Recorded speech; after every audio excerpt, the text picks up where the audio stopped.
We join Ben Grimm as Crystal is forcing him to take medicine for the flu. Disgusted at the taste of the medicine, Johnny yells for Crystal to watch out, grabbing and pulling her away as the thing feels a sneeze building up. Ben releases the powerful sneeze, sending much of the room flying, when Johnny jokes that another would destroy the building. Reed appears, wondering what the noise is, as Sue is putting their son Franklin to sleep. Crystal asks if the child is alright, and Reed says he is, even with the flu going around.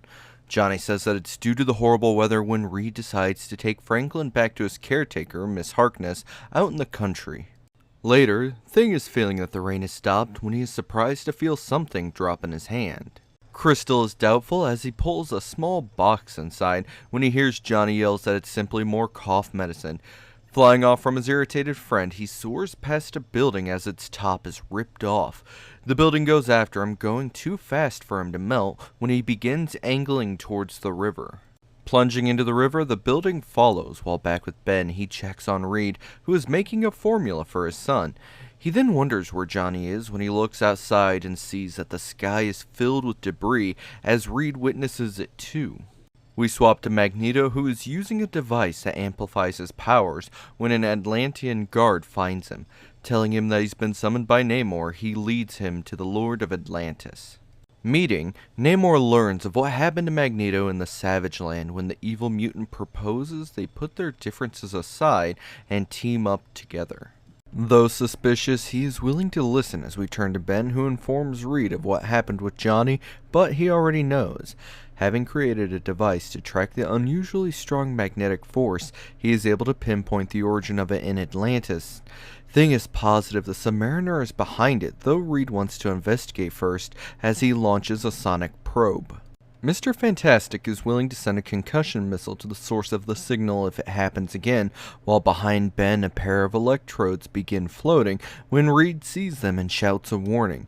However, it's too late as the thing is electrocuted and they turn to Reed and envelop him.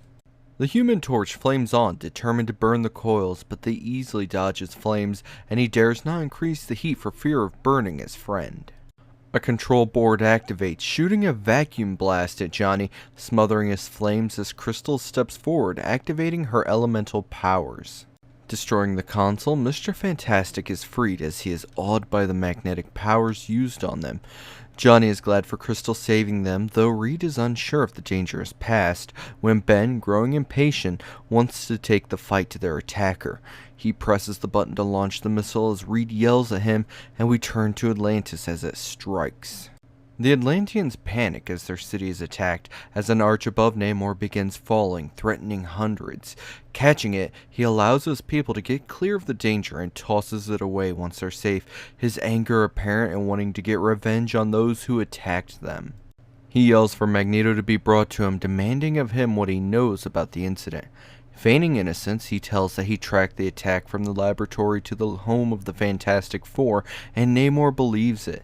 Taking the opportunity, Magneto pushes their alliance again, though Namor still refuses. A guard rushes into the room, alerting them of an oncoming missile, and seeing it on a screen, Magneto recognizes it as a harmless concussion missile, but doesn't tell Namor. Rushing out, Namor moves to stop the attack, confident in his speed. Grabbing it, he manages to throw it away from the city. Inspired by Namor's power and speed, Magneto is determined to continue using the prince as his pawn. Slinking away, he thinks of how he can convince Namor to help destroy the humans, planning on messing with his fears and anger. Returning to the throne room, he sees the Atlantean army mobilizing.